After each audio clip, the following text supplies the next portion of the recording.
Bonjour, bonjour à toutes et à tous, bienvenue sur KTV, Kwezi FM, le 106.9 pour un temps de parole toujours en direct, à la radio et à la télévision.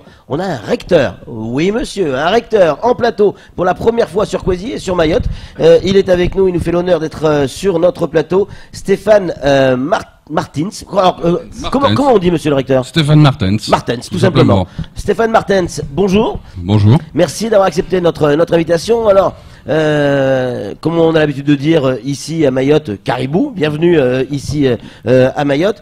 Première question, celle que tout le monde se pose. Qu'est-ce que ça va changer de passer d'une vice-rectrice ou d'un vice-recteur à un recteur pour Mayotte? Qu'est-ce que ça va changer? Non, c'est au niveau de l'organisation surtout, hein, Oui. Fonctionnelle, par exemple, administrative aussi, hein, que les choses Oui. vont changer. Le passage, c'est, si vous me permettez, une formule tirée, enfin un terme tiré de la culture mahoraise, c'est on passe d'un magnéné qui a fait ses preuves, hein, bien sûr, Ouais. qui a permis à l'administration de se mettre en place, à un rectorat de plein exercice. Avec respect de certaines normes, avec une autorité hiérarchique plus prégnante, et puis bien sûr, voilà, un travail qui sera un petit peu différent par rapport à un vice-rectorat, dans le sens où un recteur est plus indépendant qu'un vice-recteur, puisque n'oubliez pas que le vice-recteur est rattaché administrativement au préfet. Hein, Alors voilà. que vous êtes rattaché directement à votre ministère. Voilà, un recteur est rattaché directement représente le ministre, Ouais. hein, c'est son porte-parole, Ouais. et donc voilà, il est plus indépendant, sauf en matière dans certains domaines, notamment en matière de sécurité. Ouais. Là, bien sûr, c'est l'autorité de l'État qui prévaut, donc le préfet. Alors, vous disiez, ça va être surtout sur la logistique et l'organisation. À Mayotte, on a besoin de moyens. Il y a un certain nombre de moyens qui ont été annoncés par ce gouvernement, et notamment la ministre des Outre-mer, y compris par notre Premier ministre, y compris par notre Président de la République. Alors, ça nous inquiète. Vous dites, nous, c'est la logistique et l'organisation. Et les moyens. Il y a des moyens. Il y a eu des moyens qui ont été mis en place, enfin, qui ont été débloqués. Non, il faut voir. Je crois qu'avant d'aborder en particulier les questions d'éducation nationale, c'est un petit peu particulier. On passe pas d'un vice-rectorat à un rectorat dans une académie classique. Nous sommes à Mayotte. C'est dans le cadre d'un plan global qui a déjà été élaboré, enfin mis en place sous l'autorité du préfet, hein, le plan d'avenir de Mayotte. J'ai assisté l'autre jour au comité stratégique de suivi, de pilotage et de suivi de ce plan d'avenir pour Mayotte. Donc il faut voir que ça va bouger dans tous les domaines pratiquement. Hein. Donc on est liés un petit peu les uns aux autres, les acteurs économiques, sociaux et les fonctionnaires de l'État, notamment de l'éducation nationale. Il faut, par exemple, je prends le bâti scolaire. Donc on va pas se lancer tout seul hein, dans notre coin. C'est en étroite coopération, en symbiose, je vais dire presque parfaite avec la préfecture, que nous allons repérer, faire des diagnostics et nous lancer dans un travail de construction, hein, tout simplement. Ça a déjà été fait, mais on va accélérer le mouvement, l'augmenter. Donc, il faut faire attention à ça. On est vraiment dans le cadre d'un plan global. Nous rencontrons avec la préfecture et avec les acteurs locaux, les élus et les autorités de l'État, quelles qu'elles soient. Samuel Baucher, le rédacteur en chef de France Mayotte Matin, une question à vous poser, monsieur le recteur. Dans les académies classiques en France, la compétence de constructeur, d'aménageur des collèges et des lycées appartient aux régions. Là, c'est une compétence qui vous appartient. Totalement. Ça, c'est nouveau. C'est aussi un sacré challenge. C'est un sacré challenge, mais je disais tout à l'heure, il y a quelques instants, hein, nous sommes dans une situation très particulière. On ne peut pas se comparer à une académie classique, notamment dans l'Hexagone, voire même dans les autres territoires ou départements d'outre-mer. J'ai été recteur en Guadeloupe pendant 3 ans. C'est un fonctionnement, on va dire, classique, comme on le voit en Hexagone. Ici, on est dans une situation très très particulière. On est en construction. On est en construction, et une fois de plus, n'oubliez pas, même si moi-même je suis recteur et je suis chargé de faciliter le passage d'un vice-rectorat à un rectorat, je suis rattaché au préfet. Nous travaillons donc main dans la main, très étroitement, je le disais tout à l'heure, et donc les décisions pour l'instant sont prises à plusieurs, en tout cas en parfaite symbiose avec le préfet, donc avec les autorités de l'État. Vous le voyez, vous avez vu hein, ces images, ça aussi, il faudra s'y habituer à Mayotte, des policiers, des gendarmes qui fouillent des des gamins, parce que dans les sacs, il peut y avoir du matériel qui s'apparente à des armes. Un cutter, c'est une arme, un ciseau, c'est une arme. On a vu des chambeaux dans les cartables de gamins de 10 ans. Hein. Exactement. Peut-être que c'est un triste spectacle auquel vous n'êtes pas forcément habitué. Ça, c'est un quotidien à Mayotte. Oui, ça vous inquiète ? Non, ça m'inquiète pas du tout. Oui. J'étais recteur en Guadeloupe, j'étais également dans mon champ d'action, en quelque sorte, rentré aussi tous les îles avoisinantes, et notamment Saint-Martin. Oui. Saint-Martin, c'est une situation très très compliquée, très difficile. J'étais habitué à voir des gamins avec des armes, etc. On a vécu des choses pas toujours très rigolotes, si vous me permettez l'expression. Voire dramatiques, bien sûr. Donc c'est pas quelque chose qui me choque. C'est ainsi. Il faut faire avec, il faut agir, il faut bien sûr contrer des mouvements de délinquance. Le préfet, j'en ai parlé avec lui tout récemment, il m'a expliqué la situation. C'est vrai que j'étais au courant, mais enfin bon, quand on arrive sur place, on prend conscience de certaines réalités. Ça ne m'effraie pas dans le sens où l'État est présent, où les forces de l'ordre, de sécurité, de police, de gendarmerie font leur travail. Je salue leur engagement. Il y a eu des victimes parmi les forces de l'ordre et chapeau. Mais vous savez, l'éducation nationale a l'habitude de travailler avec les forces de gendarmerie, de police, de justice. Donc je tiens à conserver ce lien étroit. Il y a une convention qui existe. En tant que recteur, je vais bien sûr, une fois nous serons donc un vrai rectorat, je ferai en sorte que cette convention soit fortifiée, solidifiée, parce que c'est important et ça rassure les parents. Vous disiez à l'instant, enfin il y a quelques minutes, je suis le porte-parole du ministre de l'Éducation nationale. Est-ce que vous avez été en contact avec lui avant de venir à Mayotte ou ses services? Et si oui, quelle est votre feuille de route? Qu'est-ce qu'il vous a donné comme instruction? J'ai des marges de manœuvre assez larges. Ouais. Je ne dis pas que le ministre m'a donné cutus. Enfin bon, allez-y, faites ce que vous avez à faire et puis on verra bien. Ma feuille de route, c'est le passage d'un vice-rectorat à un rectorat. Avec, nous avons des moyens donc dans le cadre que le gouvernement a mis en place. Je dis, c'est une enveloppe globale, encore une fois, attention, que nous allons dispatcher suite au diagnostic et au plan d'avenir de Mayotte, en concertation avec le préfet. Non, le ministre de l'Éducation nationale, bien sûr, je l'ai rencontré en personne. C'est quelqu'un qui est conscient, qui a pris conscience des réalités ici à Mayotte. Il n'est jamais venu pourtant. Mais il viendra certainement. Quand très bientôt. Très bientôt. Je ne peux pas m'avancer davantage. Mais vous avez dit qu'il allait venir. Oui, bien sûr. Donc une prise de conscience des autorités et notamment du ministre de l'Éducation nationale et bien sûr de Madame la ministre des Outre-mer que je rencontrais aussi et qui est très à l'écoute de ce qui se passe ici à Mayotte. Qu'est-ce qui vous inquiète le plus, monsieur le recteur, quand on vous a dit vous allez à Mayotte et la feuille de route c'est de transformer ce vice-rectorat en rectorat. Qu'est-ce que vous êtes dit à ce moment-là? Non, c'est un challenge, un défi passionnant.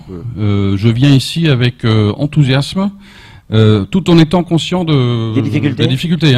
Je suis pas l'homme providentiel. Il faudra du temps.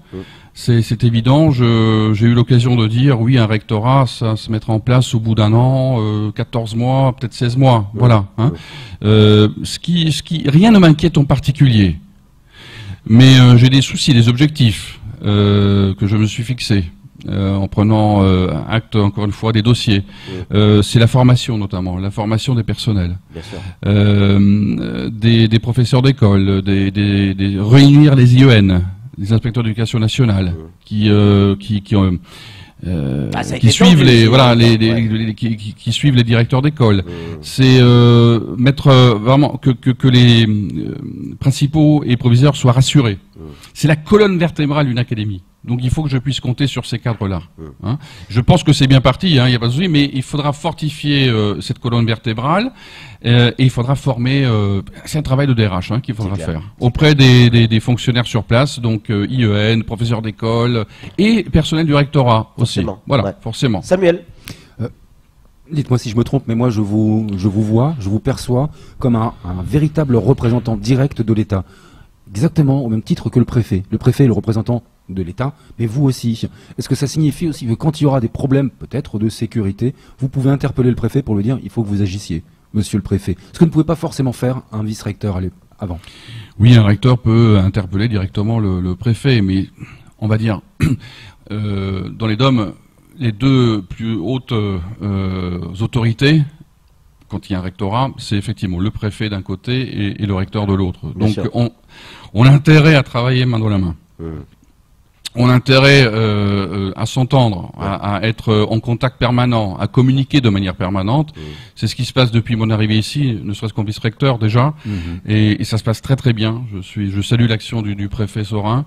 Depuis son arrivée, je pense qu'il a fait de bonnes choses et vraiment il a du travail.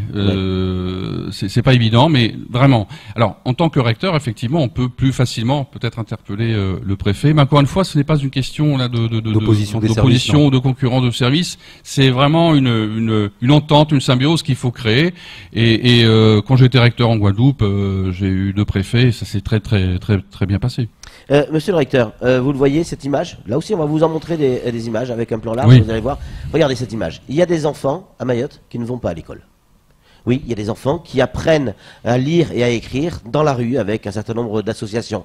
Et là, on en voit une dizaine, mais ils sont des centaines. Milliers. Voire des milliers. Oui. Est-ce que ça aussi, ça fait partie de vos priorités? On sait, quand on est du monde de l'enseignement, que c'est quelque chose qui est inadmissible, que les enfants ne puissent pas aller à l'école. C'est inadmissible. C'est un problème qui dépasse, on va dire, le cadre de l'éducation nationale. Ouais. Ces enfants qui sont, à droite à gauche dans les rues, qu'il s'agit de trouver, de repérer, d'identifier. L'éducation nationale elle seule peut pas le faire. Non. Donc les forces de l'ordre, de sécurité sont là pour ça en partie. Mais c'est un travail de longue haleine. J'en suis tout à fait conscient. Mais je suis optimiste. Il va y avoir un problème de place. Il y a un problème de place.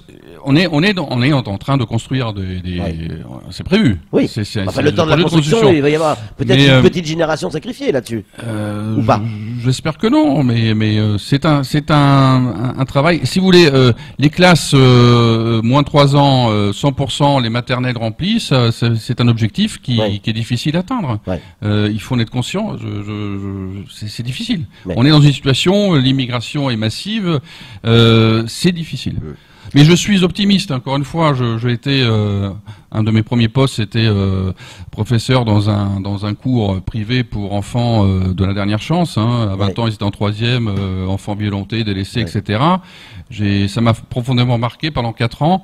Je me suis dit, il y a toujours une issue. Il faut être optimiste, avoir de la volonté, on va y arriver. Samuel. C'est là où je reviens sur ma question de tout à l'heure dans la relation préfet-recteur. Oui. C'est vrai que vous êtes exactement comme un médecin. C'est-à-dire que le serment d'Hippocrate, il vaut aussi pour vous. C'est-à-dire que vous ne choisissez pas l'élève qui va se trouver en face de vous, ni sa situation. Vous devez l'éduquer, l'enseigner. Mais il y a un moment, quand on a 50% de la population qui est étrangère, c'est là où vous pouvez dire au préfet, peut-être falloir fermer le robinet parce qu'on s'en sortira jamais.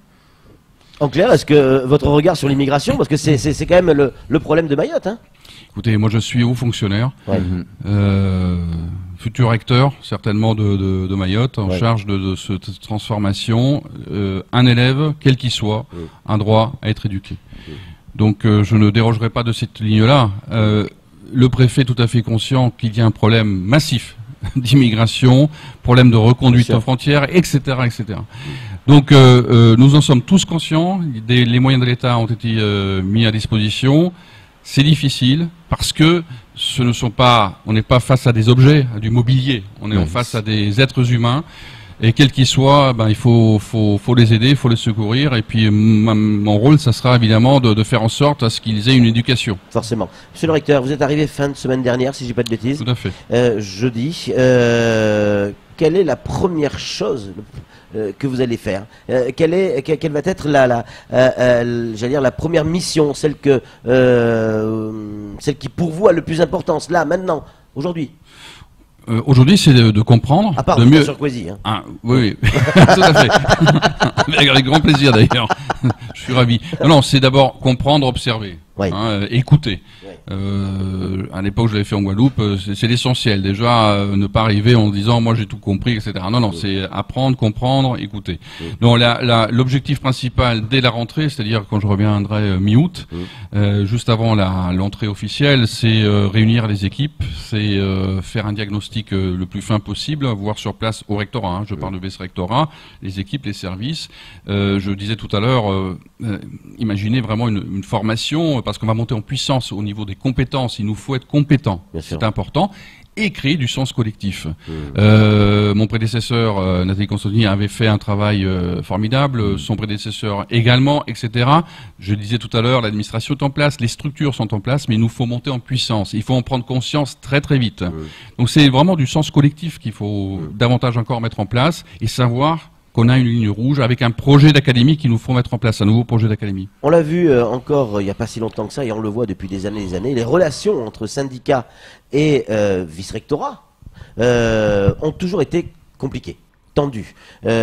Ici, les syndicats font pas de cadeaux, ils sont durs. On les voit venir sur ce plateau, à votre place, et dans notre jargon, ça balance. Est-ce que vous avez prévu, effectivement, la mise en place de réunions ou de les rencontrer prochainement pour imaginer l'avenir avec eux? Absolument. Absolument. Je ne conçois pas un travail dans un vice-rectorat ou rectorat sans intégrer les organisations professionnelles. Donc c'est fin août certainement, ou début septembre ou plus tard, on aura des rencontres avec les organisations syndicales. Vous savez, je suis d'origine allemande. Je disais toujours, ce que j'aimerais, c'est d'avoir des syndicats puissants en face. C'est avec des syndicats puissants qu'on peut discuter, qu'on peut co-construire. Il s'agit de co-construire. Donc il faut aller dans le même sens. Et ben c'est parfait. C'est parfait. Je suis ravi et je les attends de pied ferme, mais pour discuter et pour co-construire. C'est l'objectif essentiel. Qu'on soit pas d'accord sur certaines lignes, sur certains dossiers, je dirais encore heureux, parce que s'il n'y a pas de contradiction, au bout d'un moment, on tourne en rond. Il n'existe pas une année scolaire, monsieur le recteur, sans grève. Nos gamins vont pas à l'école. Ils n'ont pas une année entière. Ça, il va falloir en tenir compte aussi. Bien sûr. Et justement, il y a une notification, un dépôt de notification d'intention de préavis de grève qui a été déposé. Ça dépend pas de l'éducation nationale, mais des transporteurs scolaires pour le 24 août, jour de rentrée. Ça commence mal l'histoire. Oui, mais vous savez, ce type d'annonce, je suis habitué. Ouais, quand j'étais recteur, c'était préavis de grève avant la rentrée même. À la sortie, en début de congé, on apprenait qu'il y aurait une grève le jour de la rentrée. Nous allons prendre la mesure des choses dès la pré-rentrée, notre pré-rentrée, et discuter avec les acteurs concernés, avec mesdames et messieurs les maires aussi, qui sont concernés par cette grève. Chaque chose en son temps. Je dis pas que il s'agit de passer d'un revers de main dessus. Non, pas du tout. Je prends ça très au sérieux. Sur le coup. Voilà. C'est départemental. Je ferai en sorte de prendre contact avec les transporteurs, et puis on verra. Dernier point, s'il y a un message que vous aimeriez livrer aujourd'hui à la population mahoraise, et je réitère ma question, qui s'inquiète parce que on a, par rapport à d'autres départements, on n'a pas un bon niveau au niveau de nos gamins, pas un très beau score. Certains disent que c'est parce que nos gamins ne peuvent pas aller à l'école régulièrement au moins une année scolaire entière. Et puis derrière tout ça, il y a les parents. Nous, les parents de nos gamins, qui sommes inquiets pour l'année qui arrive, pour les années qui viennent de passer, mais les années qui arrivent. Qu'est-ce que vous avez envie de leur dire aujourd'hui? Permettez-moi de penser hier soir la victoire de l'équipe de France. Oui. L'équipe de France a gagné pourquoi? Bons joueurs, certains étaient en état de plus ou moins de faiblesse, mais enfin l'équipe a gagné.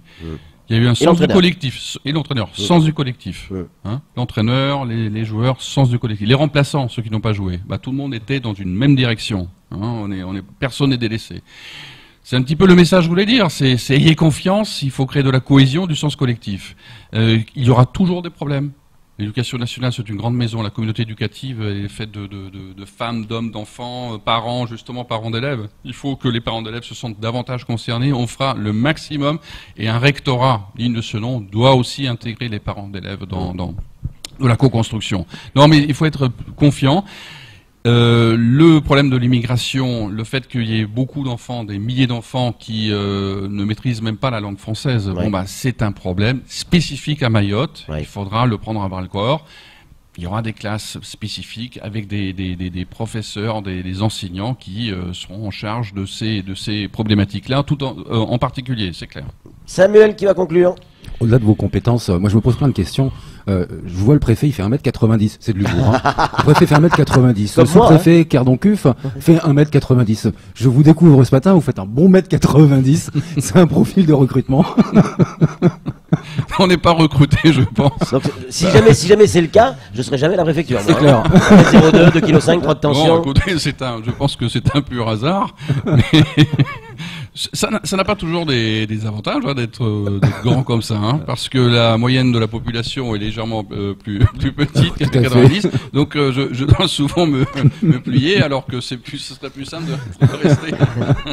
En tout cas, merci beaucoup, monsieur le recteur, d'être venu sur ce plateau. Merci à vous. Vous serez sollicité régulièrement par nos rédactions parce que voilà, c'est quelque chose d'important, l'éducation nationale ici à Mayotte. En tout cas, merci d'avoir choisi Kwesi. Merci à vous. C'est tout pour ce temps de parole. Tout de suite, la suite de nos programmes.